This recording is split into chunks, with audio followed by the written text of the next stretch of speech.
সংসদ নির্বাচনে নারায়ণগঞ্জের ৫টি আসনের মধ্যে নারায়ণগঞ্জ ১, রূপগঞ্জ আসনে সর্বোচ্চ ভোট ও সর্বোচ্চ ব্যবধানে সংসদ সদস্য হয়েছেন বিএনপি প্রার্থী মোস্তাফিজুর রহমান ভূঁইয়া দীপু।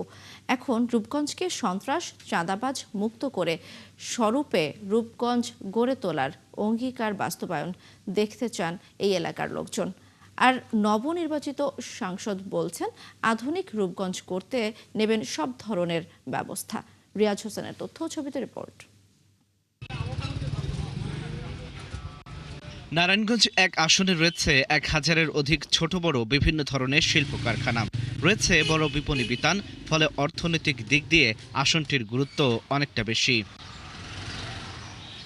এই আসন থেকে জেলার সর্বোচ্চ ভোটের ব্যবধানে বিএনপি থেকে ফ্যালকন অ্যালুমিনিয়াম মাল্টিলেয়ার অ্যানোডাইজড হওয়ায় সম্পূর্ণ স্ক্র্যাচ প্রুফ। Falcon aluminium. সংসদ সদস্য হয়েছেন বিএনপির মোস্তাফিজুর রহমান ভূঁইয়া দীপু।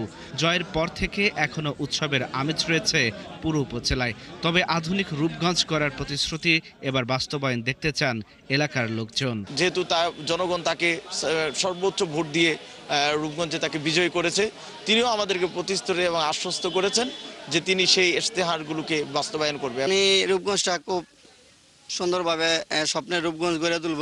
যে এমপি হয়েছে আমরা ওনার কাছে অনেক প্রত্যাশা যে আমাদের সন্ত্রাস মুক্ত করবো, চাঁদামুক্ত করবো। বেকার সমস্যা দূরীকরণ, ব্যবসায়ী সহ শিল্প কারখানা চাঁদাবাজি মুক্ত ও এলাকার রাস্তাঘাট সহ বিভিন্ন উন্নয়নমূলক কাজের মাধ্যমে জনগণের প্রত্যাশা পূরণ করবেন বলে আশাবাদী এই আসনের বাসিন্দারা। সাধারণ পাবলিকরে মনে করেন দেখা গেল বাড়ি ছাড়া করে, তাদের দিকে ভালো খেয়াল রাখা। আমাদের যে কেন্দ্র যে জেলেপাড়া আছে এই রাস্তাটা বন্ধ আছে, এই রাস্তাটা যাতে আমাদের খুলে দেয়।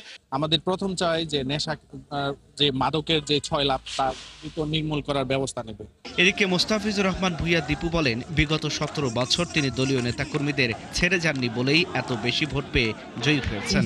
আর আধুনিক রূপগঞ্জ করতে যে কোনো অপকর্ম বরদাস্ত করা হবে না বলেও হুঁশিয়ারি দেন তিনি। মানুষ শান্তি চায়, ১৭ বছর শান্তি পায় না। ১৭ বছর অনেক গুম দেখেছে, অনেক রক্তাক্ত লাশ দেখেছে। ইভেন এখান থেকে মুক্তির জন্য এখন থেকে নতুন একটি স্বপ্নের রূপগঞ্জ করতে চাই। ইভেন এই স্বপ্নের রূপগঞ্জটা শুধু নতুন প্রজন্মের জন্য স্বপ্নের একটি বাংলাদেশে আমরা দিতে চাই। নারায়ণগঞ্জের রূপগঞ্জ আসনে মোট ভোটারের সংখ্যা ৪,০৮,৮২৯ জন। এর মধ্যে বিএনপি প্রার্থী মোস্তাফিজুর রহমান ভূঁইয়া দীপু ৬৪,৬৬৮ ভোটের ব্যবধানে জয়ী হয়েছেন। আল ইমরান, ৭১।